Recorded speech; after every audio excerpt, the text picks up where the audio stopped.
Tidak memahami cinta menyebabkan banyak penyakit. Para sahabat Karnus sekalian, cinta, sebuah kata yang indah, mengandung sejuta makna. Tapi apabila kita salah memaknainya, malah akan melahirkan penderitaan. Nah, menariknya, cinta ternyata related loh dengan penerapan konsep Karnus ya pada bagian algoritma kuantum ternyata. Nah, bagaimana penjelasannya? Seperti biasa, bersama kita telah hadir sang founder konsep Karnus, Bapak Iwan Beni Purwowidodo. Apa kabar, Pak? Baik, alhamdulillah. Waduh, Pak, ini luar biasa sekali. Hari ini kita akan bahas tentang cinta nih. Waduh, saya sendiri juga ini nih, curious ini, ingin tahu ini apa relasi antara cinta dan hubungannya sama penyakit. Karena ini termasuk pada penerapan konsep Karnus ternyata, Pak ya. Iya, itu ternyata kalau kita lihat 6 langkah konsep Karnus, kita lihat ya, 6 langkah konsep Karnus untuk mereview aja. Iya. Jadi yang pertama perbaikan metabolisme itu ada AG Karnus, ada AT Karnus, ada nutrisinya lah ya. Kemudian makanan manusia ini ada cooking class-nya, ada bukunya. Wah, ada petunjuknya lah. Iya kan? Kemudian membakar plak pakai beras yang ada NAD-nya, ya ada gitu kan. Iya. Nah ini yang sulit ini loh. Berpikir positif, bersyukur. Nah, itu Pak. Itu erat kaitannya dengan cinta. Oh iya. Nah contoh ya, kita lihat kan sering wawancara dengan kita sebut sebagai saudara kita yang sakit yang datang ke Karnus Care. Oh iya. Kan ada wawancara kan? Iya. Ibu ada banyak pikiran enggak? Oh iya, akhirnya ada sebagian curhat gitu kan. Iya. Oh ada masalah dengan entah anaknya kah, entah pasangannya kah, atau temannya kah, atau kerjaannya kah, atau pendidikannya kah. Banyak sekali masalah. Dan masalah itu berhubungan dengan makhluk. Iya. Dan makhluk itu manusia kan? Iya. Kalau enggak, ya mungkin hewan peliharaannya meninggal itu. Cinta juga itu Pak. Cinta juga di situ. Iya. Jadi bisa saya katakan it's all about love. Love. Nah, cuman kita sering lupa bahwa cinta itu apabila kita tidak memahami hakikat cinta, maka kita akan tanda kutip tersisa oleh dia. Mudah kita katakan aku cinta kamu. Wah. Di mulut. Iya. Tapi di balik kata cinta itu ada pengorbanan. Ada pengabdian. Iya. Jadi bukti kamu cinta seseorang itu ada pengabdian dan ada pengorbanan. Itu pasti. Jadi kalau begitu kamu bilang cinta, saya cinta pada perusahaan ini, contoh ada pekerjaan ya. Someday, namanya kerja pasti ada masalah kan ya. Pastinya Pak. Kalau kamu cinta sama perusahaan, maka berpikir untuk perusahaan kan begitu ya. Begitu ada masalah gini, sudah semua akan yang awalnya cinta, akhirnya benci.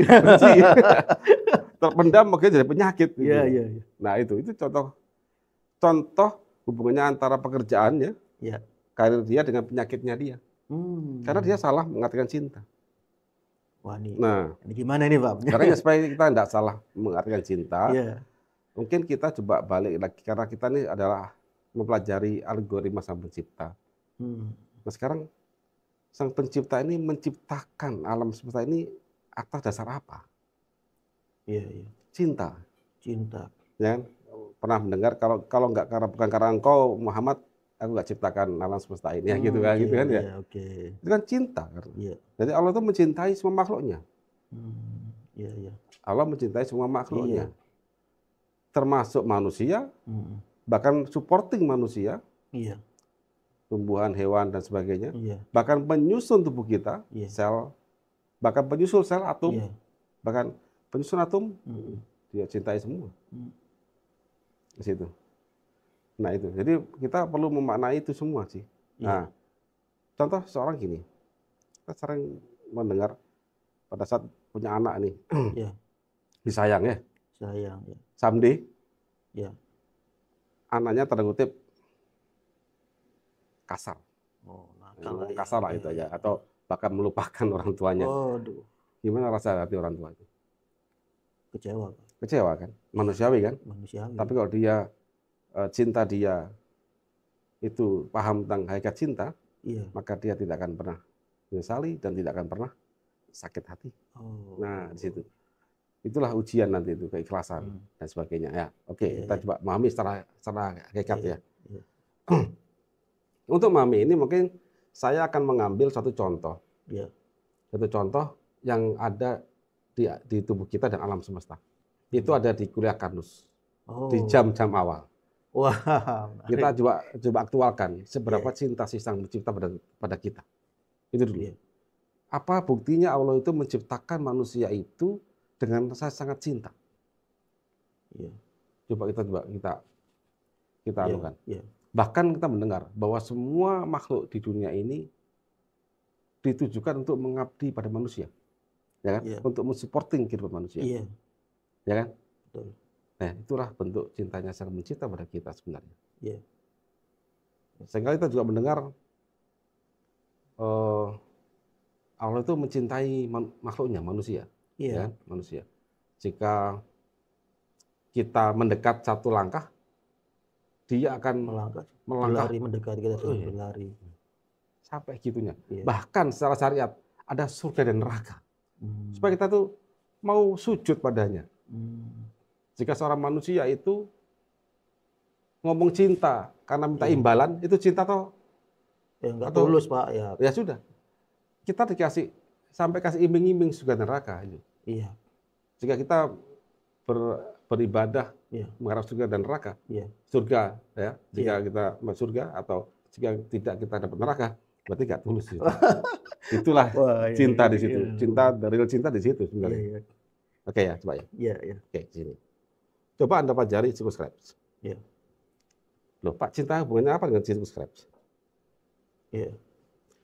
Jika Anda pelajari siklus Krebs ini tidak pada hakikatnya, maka Anda akan menghafalkan.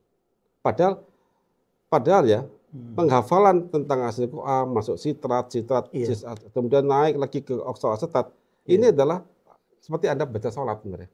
Anda sholat tiap hari. Kalau nggak ngerti maknanya apa, ya akan menghafalkan aja nih terus. Tapi itu Anda mulai memahami, oh ternyata asetil CoA ini CH3COS-CoE diputar di dalam citric acid cycles itu tujuannya hanya mengambil elektron. Untuk dibawa kemana? Di NADH sama FADH dan akan mengambil CO2. Hanya itu aja. Ini akan diambil ini. Ini diambil CO2 ini kan diambil. Jadi ini akan diselesaikan semua nih. Itu endingnya. Nah, oke, saya lihat. Ternyata dia hanya mengambil elektron. Anti elektron ini, NADH FA2 ini, diapain? Akan di sini. Jadi Krebs cycle itu ternyata itu prosesi terjadi dalam mitokondria. Nah ini mitokondria. Mitokondria. Dia dalam sini kan. Nah, artinya di sini ada elektron diambil dari CH3CO kan, ini diambil elektronnya ya. Kemudian dapatlah CO2 di situ ya. Dapat CO2-nya di 1, 2 CO2. Nah kan. Jadi 2 CO2 ya kan. NADH berapa itu? Itu 1, 2 NADH ya. Kemudian apa lagi? Nih, ada 2 NADH. FADH-nya berapa? Ada 1 FADH. FADH-nya 1 di sini. Nanti Q10 ada lagi ya. Jadi ini. Terus ini jadi di sini nanti ya. Nah, jadi pada saat kita memahami tentang bahwa Krebs cycle ini adalah terjadi di dalam mitokondria dan dia mengambil NADH FADH2 ini ya. Kemudian elektron ini akan dipompa di dalam kompleks ini, kompleks 1, 2, 3, 4 yang akan menghasilkan ATP energi. Nah, di situ. Jadi sel itu bisa beraktivitas.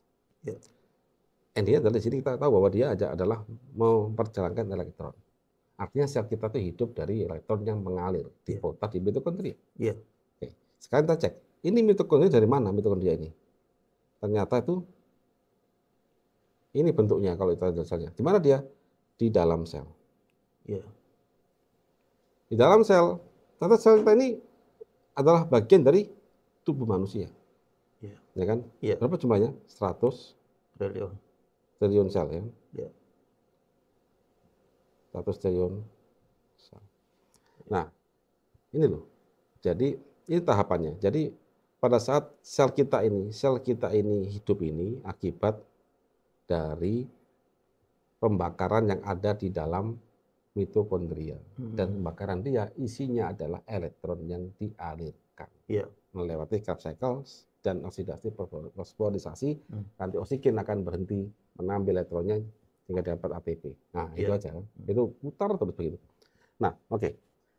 Sekarang coba kita naik ke atas, helicopter view. Manusia ini, coba kita petakan. Manusia ini ternyata hidup di bumi.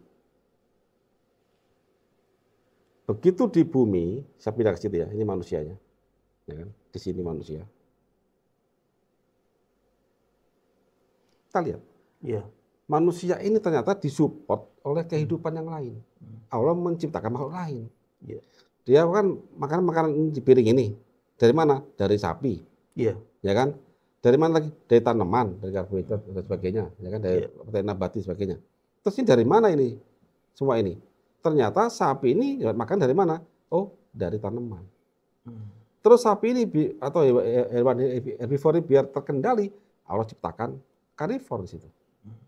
Baik sapi dan karnivor ini dan manusia ini nanti semuanya akan punya mitokondria, membentuk elektronnya kan.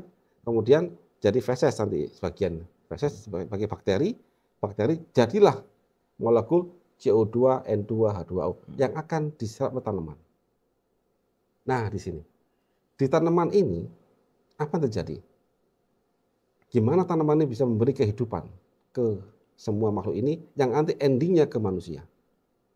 Kan tadi semua kehidupan disupport oleh makhluk lain dan itu salah satu bukti cinta Sang Pencipta pada kita. Ya kan? Nah, ternyata di dalam tanaman ini ada proses fotosintesis. Ini fotosintesis. Di dalam fotosintesis ini ada hal yang unik sekali, yaitu H2O, air, diserap oleh tanaman menuju daun. Di dalam daun ini Allah sematkan ada karambol elektron. Ini elektron, ya kan? Elektron. Elektron ini ditembak oleh UV. Dia akan memecah H2O menjadi hidrogen. H plus dan O2. Makanya tanaman menghasilkan oksigen. Nah, hidrogen ini nanti kebalikan sius Krebs. Dia sebagai energi awal untuk mengambil CO2, dikawinkan membentuk prekursor senyawa karbohidrat, protein, lemak yang akan dimakan oleh kita semua, yaitu disel D3-fosfat. Amati aja. Jadi awalnya itu CO2, kemudian dia dikawin-kawinkan bentuk C6H12O6 misalkan, menjadi lemak misalkan, menjadi apa lagi? Protein misalkan. Artinya apa sih? Awalnya elektron dari H2O itu dipecah, ya kan? Kemudian dikawin-kawinkan. Kemudian begitu dimakan oleh sapi, molekul ini dipecah lagi, elektronnya lagi yang dialirkan lagi. Jadi begitu. Nah, sekarang kita lihat elektron itu diambil dari mana? Ternyata Allah menyempatkan elektron itu pada makhluk yang kecil lagi, yaitu atom. Atom. Dan atom terbuat dari apa? Oh, ada elektron, ada proton, ada nukleus, ada neutron, neutron di sini, ya. Jadi proton dan neutron dan nukleusnya ada elektron, ada foton, ada positron, macam itu semua ada ciptaan Allah. Dan dari penyusun atom-atom tadi itu ternyata awalnya kalau atom ini partikel, dengan penyusunnya elektron, proton, atau neutron ini dia bukan partikel. Dia partikel elementer dan dia berbentuk gelombang. Tidak nyata. Ya kan? Karena masanya sangat kecil sekali. Bahkan nggak punya massa. tapi dia ada eksistensi. Nah, disinilah kita lihat ya, semua makhluk-makhluk ini, mereka tidak diberi akal. Ya, tanaman,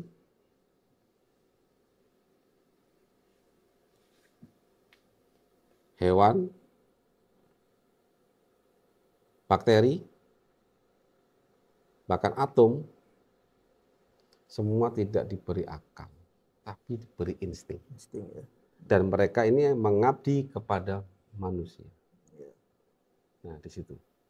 Kenapa mereka mengabdi? Pernah mendengar bahwa tanaman, batu, berzikir kepada Tuhan. Karena dia takut pada Tuhan, karena dia cinta pada Tuhan.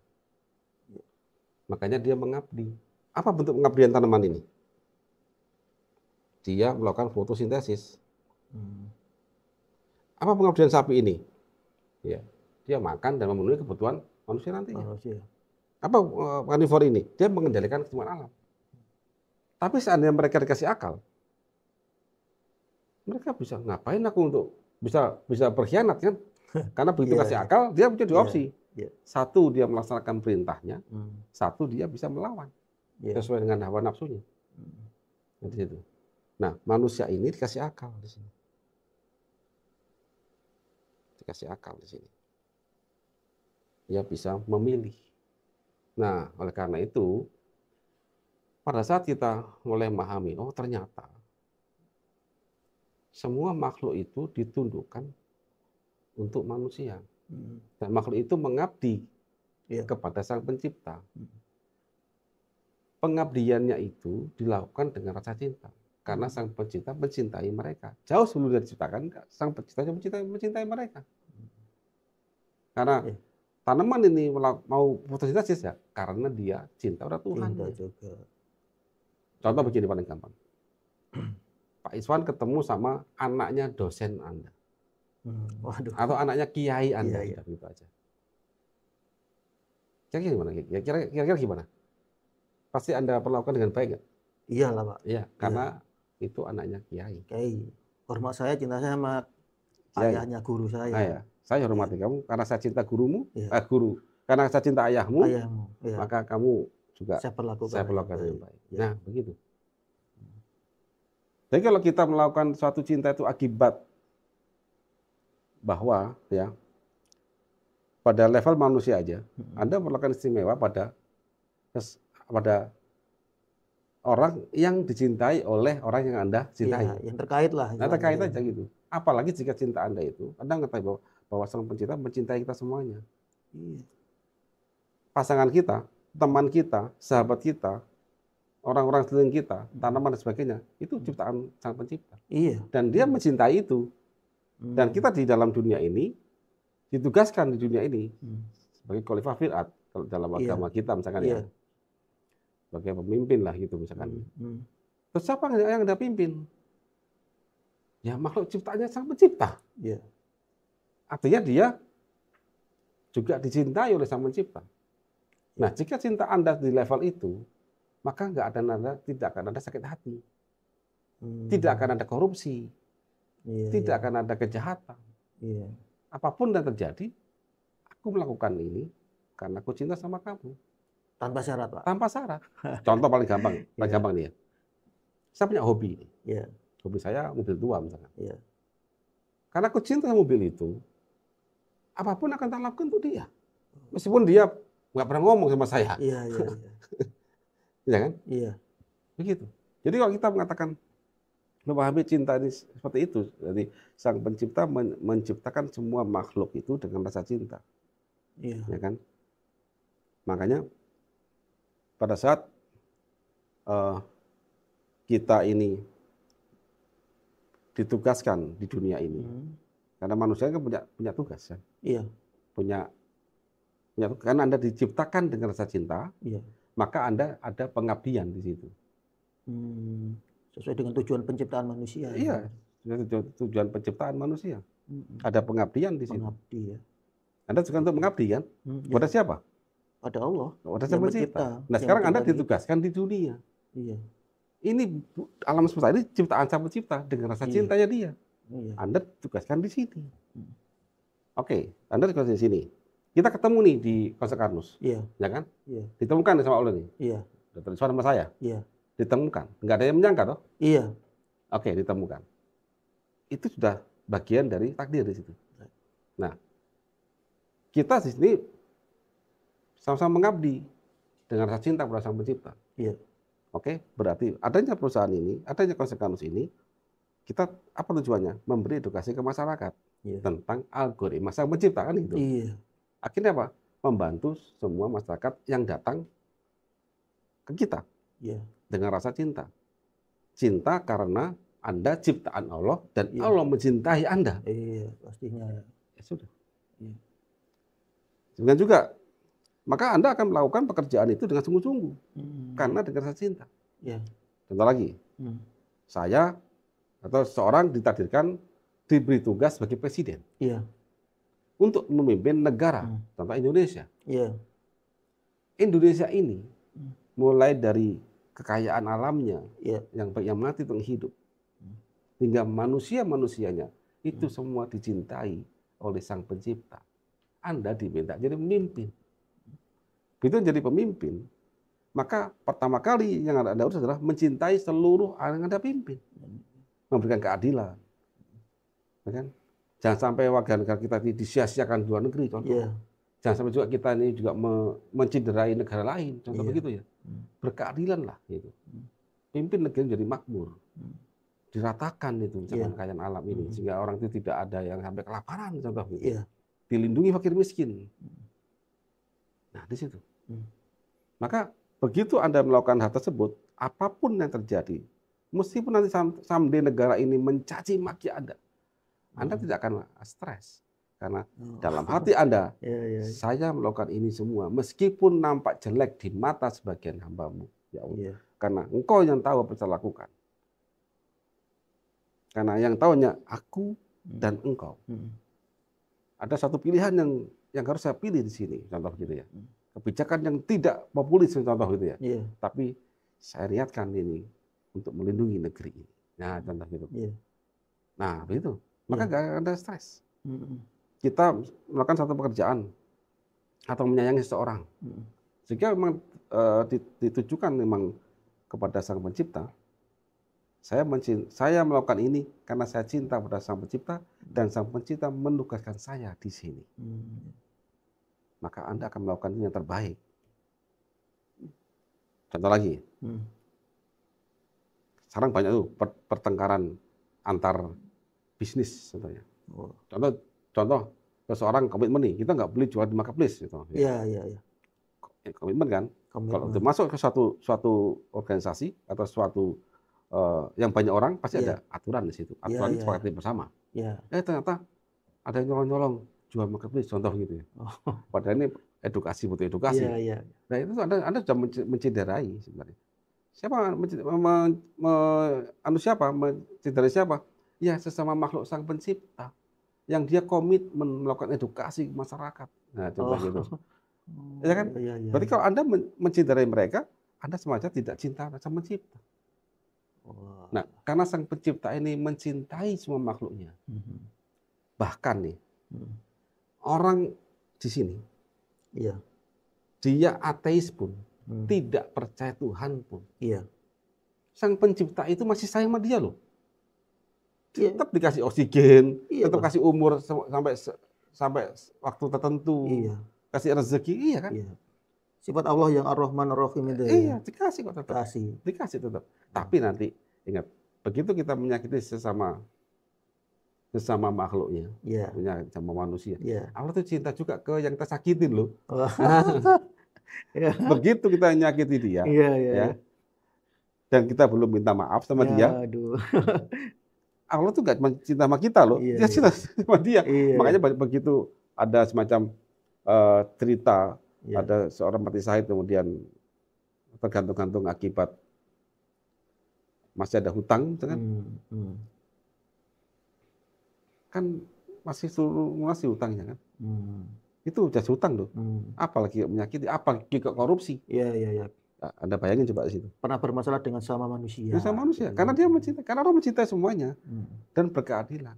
Nah, karena cintanya itulah, dan itu tidak memandang apapun, ya, nanti akan dapat tanggung-jawaban di kita. Tapi kalau dunia ini Anda nggak percaya Tuhan pun, ya, bahkan memaki-maki dia, misalkan Anda berani, dan tetap Anda dikasih kok kenikmatan. Itu saking cintanya Allah sama kamu, ngasih kesempatan untuk dekat. Makanya ada suatu orang yang saya kira udah levelnya sangat tinggi, ya, atau kepercayaan dia itu, ya. Jika aku beribadah hanya karena ingin surgamu, misalkan, maka jauhkanlah dari surga itu. Nah, itu ada gitu ya, pernah. Jika aku takut melakukan kejahatan karena takut nerakamu, maka bakarlah di api neraka itu. Nah, gitu kan. Artinya apa? Kalau kita masih di level, artinya kita nih, aku mau ini karena ada imbalan ini, itu nggak tulus namanya. Makanya cinta itu Anda tahu hakikat cinta, di situ ada pengabdian dan pengorbanan dan ketulusan.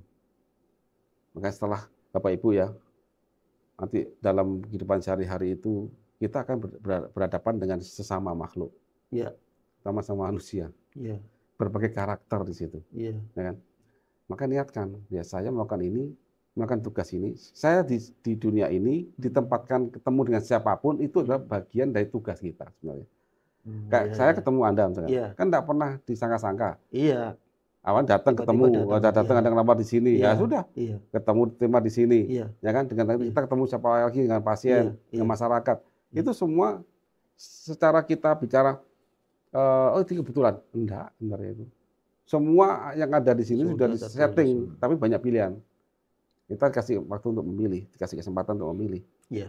Nah, begitu kita menyadari bahwa kita ini mencintai Sang Pencipta, saya mencintai Sang Pencipta, saya mencintai Allah SWT, saya mencintai Tuhan, maka saya harus mencintai seluruh makhluknya.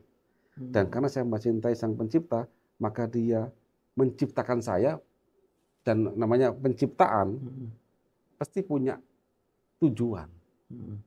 Maka saya akan melakukan tujuan Allah menciptakan saya pada tugas saya sehari-hari dan masa hidup saya.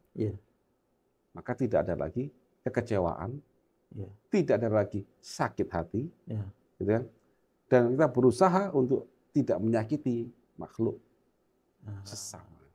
Kan enak, makanya saya sering ngomong maafkan dan minta maaf. Kan itu.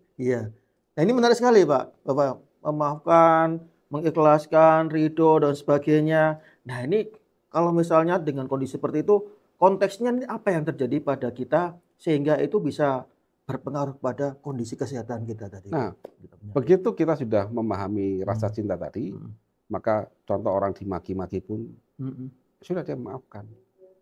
Kemudian nggak kepikiran toh? Ya sudah, saya nggak bilang. Yang jelas saya nyatakan ini, sepengetahuan saya begini, ilmu saya. Contoh telur dadar saya sampaikan, kan dimaki-maki se-Indonesia saya itu. Pro kontra lah, Pak. Apa gitu. Kan ada orang yang bisa jadi, oh ya, kok apa yang salah itu. Selama kita, oh ya ini ada dasarnya, saya sampaikan apa adanya. Nanti nggak ada kepikiran. Contoh kecil tuh, contoh kecil aja, ya kan. Kita menyampaikan sesuatu dengan niatan apa? Niatan memberitahu dengan rasa cinta. Cinta pada Sang Pencipta. Kemudian saya nyatakan karena saya cinta pada Sang Pencipta dan Anda adalah ciptaan Sang Pencipta dan saya mencintai Anda. Ternyata ini ada aturan nih. Telur itu kok disatukan, abdina biotin itu lengket. Dan dia kita kan sampaikan resiko kekurangan biotin, kan sayang. Nah, gitu. Itu bukti rasa cinta di situ sebenarnya. Nah, akhirnya kita nggak lagi kepikiran, oh ya sudahlah. Ini seperti proses dakwah itu, Pak. Memberikan dakwah, mengajak, menginformasikan ke jalan Allah, dan terlepas dari hasilnya, kita tidak kepikiran. Orang itu mau menerima apa enggak itu sudah urusan. Nah, begitu kita sudah mengikhlaskan semua tadi, dan menerima semua itu dengan lapang dada ya, karena kita targetnya ada kepada Sang Pencipta, maka apa kata pun manusia itu tidak akan masuk dalam hati yang terlalu terpikirkan, sehingga tubuh kita tidak akan sakit, karena pikiran itu akan diterjemahkan dalam itu, Pak, hormon-hormon Lah. akan memerintahkan sel kita untuk kerja terus. Apabila pikiran itu tidak pernah selesai, maka kerja sel tidak akan pernah selesai. Akan terjadi banyak sekali inflamasi, peradangan, penyakit akan datang. Nah, ini ya.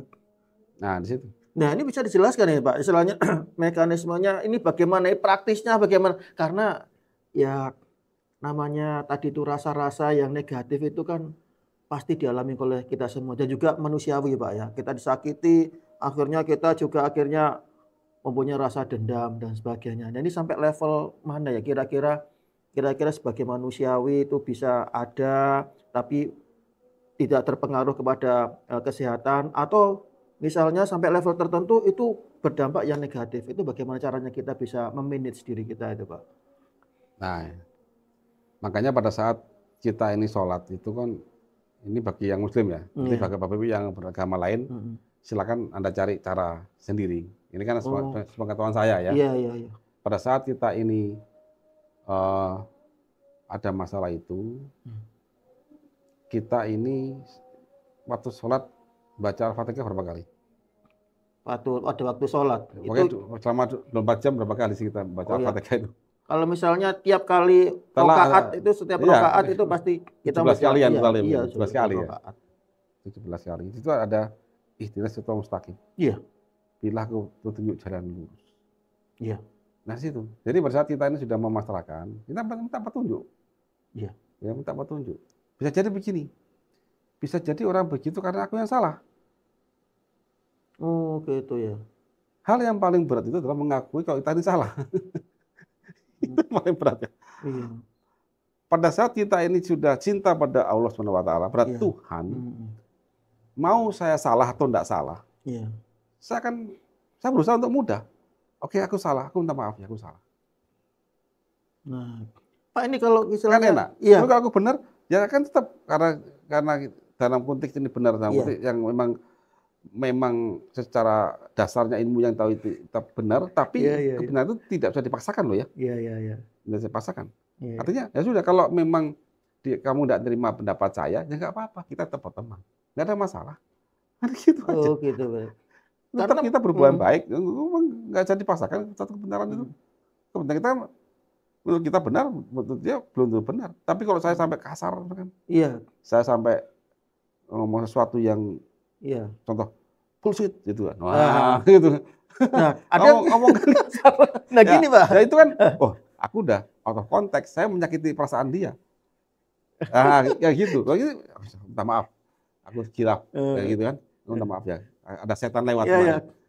Gitu aja. Nah, ini Pak, ya menariknya ya, ini kalau dalam konteks seperti itu ya, ada kita dalam berhubungan tiap hari dengan manusia, kadang-kadang peristiwa semacam itu. Ya, ada yang dia itu kemudian lebih memilih untuk menahan diri. Atau meluapkan emosinya. Nah, ini kira-kira gimana nih, Pak? Ada yang menahan diri ya, itu juga siksaan loh ya. Ada yang bilang, sudah keluarkan aja emosinya. Kira-kira konteksnya gimana nih, Pak, kalau seperti itu? Kalau itu sudah ke tabiat ya. Tapi gini. Semua orang itu pernah emosi. Iya. Kita sebagai manusia yang diberi akal dan kemudian dikasih nafsu, ya, pasti ada emosi. Gitu. Makanya pada saat kita emosi, itulah tempat nanti setan, tanda kutip setan itu akan masuk. Gitu kan. Usahakan pada saat itu kita emosi itu ya tenang. Tadi macam ingat, makanya ini pembelajaran yang never ending. Iya. Siklus Krebs bisa 4 hari. Iya. Ya kan? Iya. Tapi ini never ending sampai kita dipanggil itu. Iya. Nah, di situ. Jadi pada saat kita ada perdebatan, ada pendapat, ya sudah, usahakan dengan kepala dingin, mudah diucapkan, tidak mudah dilakukan. Tapi kalau pada waktu kita meeting, oke, semua berniat, atau kita beri berniat, ya Allah, aku meeting hari ini karena aku cinta pada Engkau, sebagai manifestasi cinta pada Engkau untuk tugasku sebagai contoh apa? Contoh sebagai founder Karnus. Untuk mensiarkan konsep ini berserta tim. Pilih petunjuk. Nah, waktu itu dari Iswan, ketemu pasien. Allah, sehari ini ketemu pasien. Aku minta petunjuk. Engkau beri aku tugas. Dan aku melakukan tugas ini dengan rasa cinta, karena aku cinta pada engkau. Nah, ya sudah, begitu. Nah, mungkin ini bisa tips ya, menjadi tips. Karena segala sesuatu itu akibat mindset. Motifnya di situ. Motifnya dulu, motifnya saya apa hari ini. Tapi kalau motif kita hanya karir semata, hanya ingin dipandang semata saja orang, beda. Itu pasti ada, pasti segala trik akan Anda lakukan dan akan ada kekecewaan. Seandainya dulu saya memahami begini sejak saya kecil, mungkin lebih dari ini yang kita capai. Gitu. Karena apa? Dulu kita prestasi nih, sekolah belajar rajin. Demi siapa sih? Pertama demi orang tua, itu ya. Ya kan. Bisa. Kemudian ingin dilihat pinter gitu ya. Ingin menonjol gitu. Tapi kalau begini, ya Allah aku belajar karena engkau tugaskan aku, akan aku mencintai engkau dan sebagai wujud cintaku pada engkau, aku melaksanakan perintahmu. Itu apa? Sekarang engkau jadikan aku sebagai pelajar. Saya akan belajar. Karena engkau masih mentakdirkan saya saat ini menjadi pelajar. Entah SD, SMP, SMA, S1, S2, S3. Begitu. Nah, maka lebih dari itu, karena cintanya merasa pencipta, karena sang pencipta mencintai kita. Bahkan kita yang nggak ngakui dia pun, orang-orang ateis pun, masih dicintai oleh dia kok. Dikasih, dikasih apa namanya? Kesempatan. Dikasih rezeki. Oksigen masih dikasih. Maha pengasih kan dikasih. Energinya pun masih dikasih, ruhnya masih dikasih. Ya kan? Jasad kita itu, kalau jasad mati kok itu. Di bayi hari berapa? 120 hari. 120 hari itu. Kalau nggak ada ruh tiup kan mati itu jasad itu. Artinya ruh itu kan ditiupkan oleh Sang Pencipta. Itu energi kalau dalam bicara hakikatnya. Energi di situ. Apakah Anda minta data ilmiahnya? Belum tahu. Belum bisa kita faktanya bedanya orang mati sama hidup apa? Ya karena masalah energi nggak ada sih. Kalau masalah selnya bisa Anda biarkan kok. Contoh, banyak orang mati diambil ginjalnya masih hidup ginjalnya. Udah mati orangnya kan? Nah, itu aja. Ada sel kanker nih, diambil dari orang yang udah meninggal, dibiarkan. Itu yang di lab-lab itu masih hidup dibiarkan. Saya pernah beli stem sel kanker kolon dari Israel itu dulu. Di pendingin dan sebagainya, masih hidup. Tapi di mana orangnya? Udah mati? Nah, ini menarik sekali ya Pak ya. Jadi saya kepingin ini karena memang kita praktisinya ya, kita prakteknya itu bagaimana? Ini kan gini Pak, secara fakta ya. Kalau yang saya simpulkan ini, ternyata kita yang dianjurkan itu kita ada pada level kontrol diri ya. Soalnya kalau misalnya kita melepas emosi, baik emosi itu misalnya berupa amarah ya negatif, maupun juga rasa kesedihan yang berkepanjangan juga negatif juga ya Pak. Sama aja. Orang sedih itu kenapa sih? Ya karena tidak bisa mengeluarkan itu. Sedih dengan kehilangan. Kehilangan ya. Kecewaan juga. Gitu kan. Tapi jika Anda sudah mengatakan saya melakukan ini karena manifestasi cintaku pada Allah Subhanahu wa taala. Anda akan pernah ada kekecewaan, kesedihan. Nah, ini Pak. Nah, kalau tadi ya antara kontrol diri, terus ada kondisi psikis yang negatif ya. Lalu ada misalnya kondisi kebahagiaan, kegembiraan. Itu kan kalau selama ini kita membahasnya kan suatu kondisi yang berbeda. Misalnya hormon yang dihasilkan misalnya. Kalau stres itu bukan kortisol yang menonjol ya. Misalnya kalau yang gembira, bahagia mungkin endorfinnya yang menonjol. Nah, kira-kira apakah memang katakanlah gini ya, mohon maaf ini Pak. Orang lagi kita sakit, apa kita harus bagaimana sebenarnya kita seneng gitu Pak, bahagia. Apakah harus gitu Pak? Atau cuma sekedar kita bagaimana kita menerima kalau kita sakit atau gimana? Orang masih kecewa. Kemudian ada seorang dokter, Anda harus bahagia. Bahagia gimana dok? Dok masih kecewa. Iya. Gimana coba? Nggak bisa kan? Masuk Anda nasihatin nggak bisa. Makanya dirubah mindsetnya. Saya tetap balik. Endingnya manusia kemana sih? Meninggalkan dunia ini. Kan? Masa kita nggak bisa mengambil suatu pembelajaran yang penting di sini? Ada kelahiran, ada kematian. Kemarin ada konglomerat siapa? Dipanggil Sang Pencipta. Siapa yang pemilik? Pondok Indah. Pondok Indah. Mau saya lupa namanya. Po ya, Pak Po. Ya. Meninggal. Presiden kita Pak Harto juga dipanggil. Semuanya. Ada kelahiran, ada bayi lahir kemarin. Ada mungkin ada kelahiran tim kita ya. Ada melahirkan seorang anak kan ada itu ada kelahiran, ada kematian. Jadi setelah kita melihat ini semuanya, oh ya ternyata kita ini nggak pernah berhenti. Kalau masalah kehidupan, mau masalah itu banyak. Tapi masalah itu ada, memang tujuan Allah menciptakan kita itu adalah untuk mengabdi di dunia ini. Dan dunia ini kan mengembang. Alam semesta ini mengembang. Manusia diminta untuk mengabdi dengan Iqra dulu, kemudian berusaha membangun alam semesta ini. Allah begitu. Makanya pada saat kita mulai memahami ini semuanya, kesedihan wajar. Kita pasti sedih, tapi ya jangan lama-lama. Begitu Anda ada sedikit kesedihan, ingat lagi, oh ya ini bagian dari tugas saya.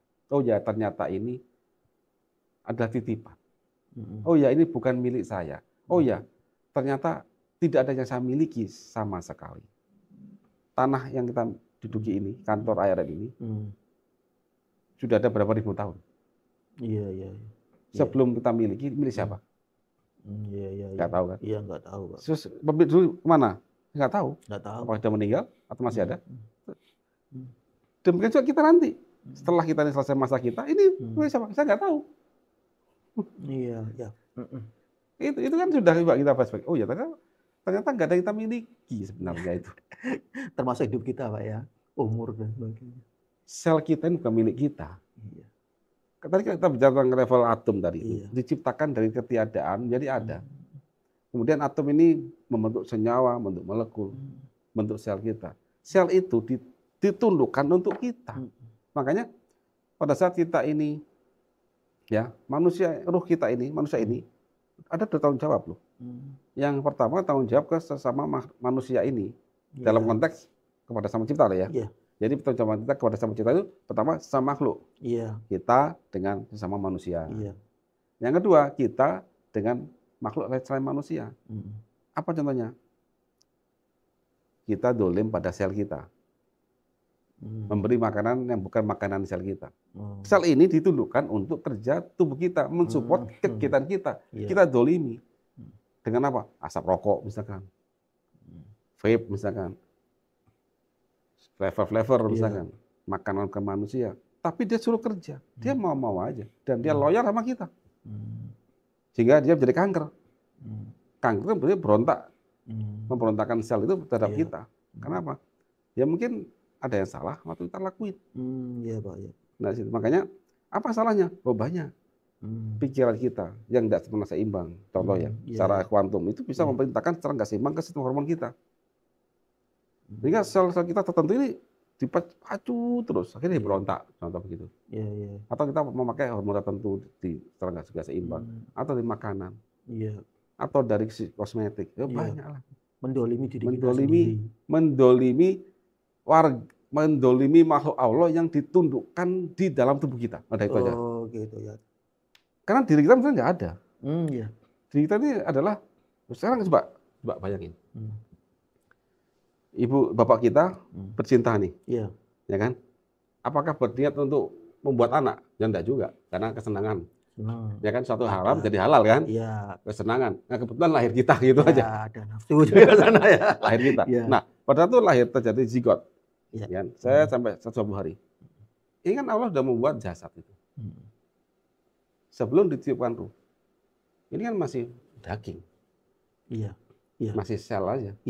Masih ya sama sebadan dengan ibu kita. Begitu ditiupkan ruh di sini, ada makhluk lain.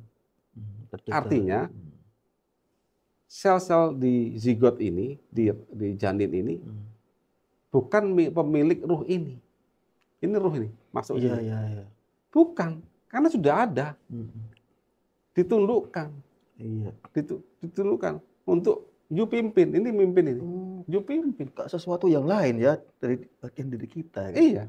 Artinya apa? Nah, kita nggak punya apa-apa. Cuman dia ini dikasih perekod. Perekod apa yang you lakuin. Iya. Dalam apa? DNA. Iya. Apa skemanya? Sekarang orang udah tahu epigenetik. Iya. Kalau dalam kitab suci, ketika tangan dan kaki berkata, oh ya, kita langsung keimanan saja waktu itu. Iya.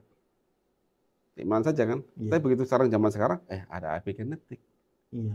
Ada waktu, ada relativitas oleh Einstein, ada ruang, ada waktu. Dan waktu setiap makhluk berbeda-beda. Manusia, bakteri, sel punya jam berbeda-beda. Nanti anak tinggal menyetel ulang kayak video ini. Direkod kehidupan dari mulai 0 tahun sampai mati. Nah, begitu. Jadi wah, ini luar biasa ya pembahasan kali ini ya. Masalah cinta ya, ternyata bagaimana ini kesimpulannya punya bagaimana kita itu menerima apa yang terjadi pada diri kita, apapun yang terjadi ya, dengan mungkin kontrol diri yang baik, dengan mengkondisikan yang baik, sehingga mengkondisikan diri itu adalah action sebelum motif. Oh, motif itu yang paling banyak. Motif dulu. Makanya tujuan kita bikin podcast ini adalah ayo kita tahu motif kita dulu. Ternyata kita ini adalah diciptakan oleh Sang Pencipta dengan rasa cinta. Cinta itu mendasari tindakan kita, Pak ya. Begitu Anda mencintai Sang Pencipta, dan Sang Pencipta ini tidak hanya menciptakan Anda. Allah itu menciptakan semua makhluknya. Saudara kita, teman kita, bahkan musuh kita pun Allah menciptakan. Makanya dalam perang ada aturan perang kan, tidak boleh ini, nggak boleh. Karena itu makhluk Sang Pencipta. Hanya perbedaan pendapat, perebutan sesuatu yang mungkin tidak perlu harusnya itu. Kalau kita sama-sama mencintai Sang Pencipta, perbedaan itu akan hilang sebenarnya. Jadi kalau kita mencintai Sang Pencipta ya, maka kita akan menerima apapun yang izinkan terjadi pada diri kita. Kita petang gini, setelah kita mencintai, ya, kemudian bukti cintamu apa? Contoh gini, Pak Iwan, Anda komitmen di Karnus, oh ya, Anda cinta sama Karnus, saya cinta. Oke, sebagai bukti cintamu, kamu tak tempatkan di Papua. Iya. Siap. Ya sudah siap. Gitu. Iwan, kamu cinta sama aku? Iya, ya Allah, cinta pada engkau. Sebagai bukti cintamu, tak tempatkan di bumi, di Pulau Jawa, di Sidoarjo. Nah sudah, siap. Nah ini Pak, kalau misalnya gitu aja. Kalau misalnya saya sakit, ini gimana saya mengkondisikan? Kan berarti saya harus menerima kondisinya atas, berarti ini suatu hal yang sudah diizinkan oleh Allah terjadi pada diri saya. Nah, begitu itu sakit itu, ya pertama ya terimalah. Terima dulu, ridho dulu. Nah kemudian minta maaf dan maafkan. Nah ini ya, kemudian pertama minta maaf siapa? Ya Sang Pencipta. Mungkin dulu saya tidak paham tentang cinta itu, sehingga saya menyakiti sel-sel saya, mendolimi sel-sel saya sehingga dia sakit. Sel, maafin aku ya. Wah, iya. Aku salah kemarin itu, nggak ngerti. Kemarin aku makan racun. Nah ini apa? Oh kemarin saya minum alkohol sampai mabuk itu bertahun-tahun misalkan. Maafin ya. Karena kita setelah itu semua kita perbaiki diri. Nah, waktu perbaiki diri inilah kita butuh apa sih aturan Sang Pencipta pada tubuh kita, pada alam semesta ini. Dari cinta itu kita bisa kembangkan, memperbaiki tadi ya. Melakukan sesuatu yang benar lah, gitu ya. Gitu, yang tidak merusak. Nah, jadi masalah biar berlalu. Sudah selesai. Ada kesadaran tadi dengan memahami cinta itu, ya sudah kita perbaiki.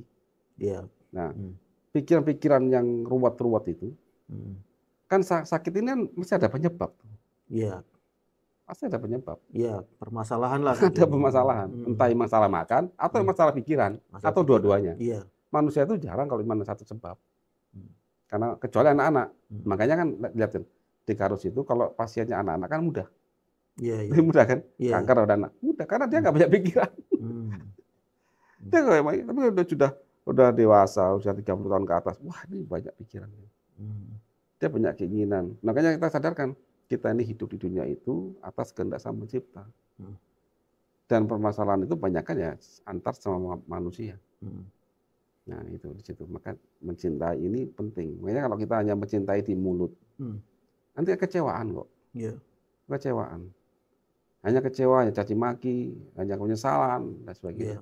Tapi kalau cinta itu memang kita lakukan dengan sepenuh hati, dengan siapapun, kita berusaha berusaha membantu, berusaha mengabdi, ya, nggak akan ada kekecewaan. Nah, akhirnya mungkin sakitnya hanya sakit salah makan, salah ini, kan gampang. Lebih mudah dong. Iya.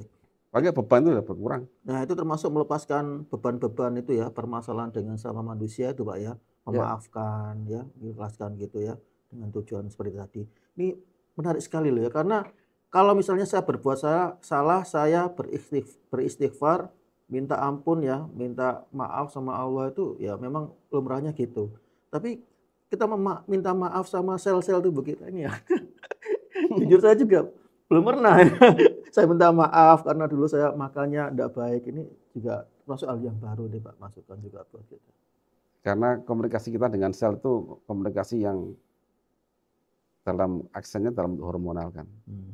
Nah, hormonal itu bisa dilakukan dengan mindset, dengan nah, itu, hati. Pak, ya. Iya, ya, hati yang tenang itu, maka hormonmu akan balik ke hemostasis sebagai rasa maaf tadi. Iya.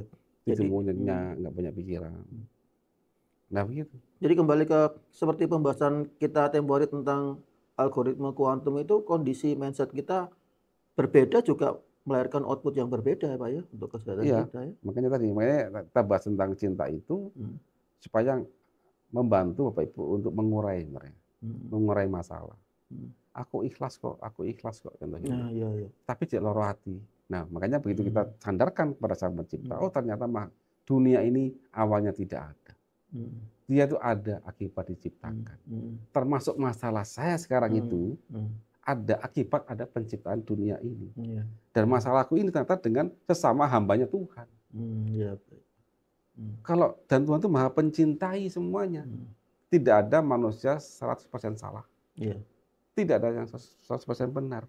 Dalam hubungan ini, saya berteman dengan Anda misalkan sekian tahun, breng masalah. Nggak ada yang 100% salah, nggak ada yang 100% benar. Karena selama ini kita berkomunikasi.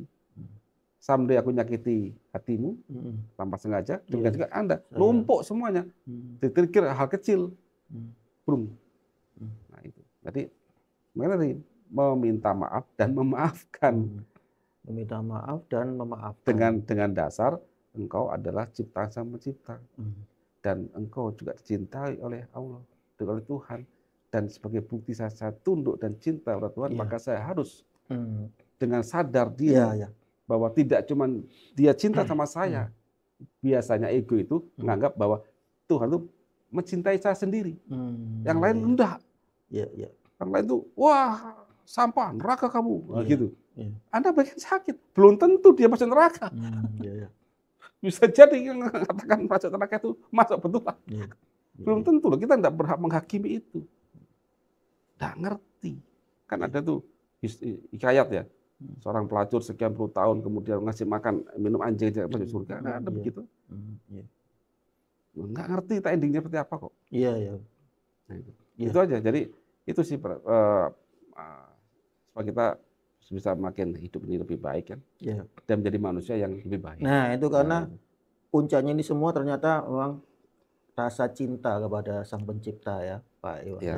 Dan luar biasanya para sahabat Karnus ya, bahasan hari ini kita tentang cinta, dan ternyata memang kalau kita menangani suatu permasalahan ya dalam konteks misalnya menangani suatu penyakit, ternyata ada bahasan ya yang membahas tentang sisi ya psikis manusia. Jadi memang tidak lepas dari itu ya, penanganan secara holistik ya, manusia sebagai makhluk bio ya, jasad kita, psikososial dan spiritual yang sebagaimana juga kita sudah bahas sebelum-sebelumnya. Dan ini menarik sekali Pak Iwan bahasan kita kali ini, dan mungkin ada yang bisa disampaikan untuk sahabat Karnus semua untuk sebagai motivasi lah. Terutama ini kalau konteksnya bagi mereka yang sekarang ini sedang diuji oleh Allah dengan sakit ya tertentu ya, sedang menjalani suatu proses penyembuhan penyakitnya. Silakan. Ya. Jemputlah cinta Sang Pencipta itu, cinta Tuhan itu dengan segera. Dengan mencintai dia.